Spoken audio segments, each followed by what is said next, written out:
আজ তৈরি করব সজনে ফুলের বড়া।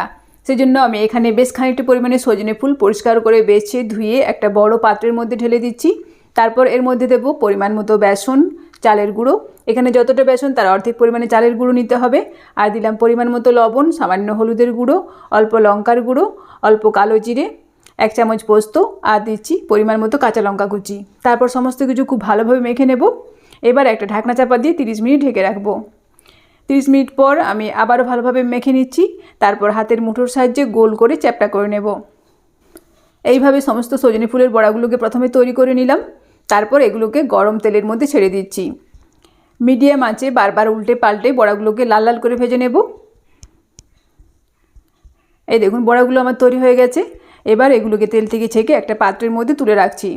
তৈরি হয়ে গেল আমার আজকের রেসিপি সজনে ফুলের বড়া। গরম ডাল ভাতের সঙ্গে খেতে কিন্তু দারুণ লাগবে।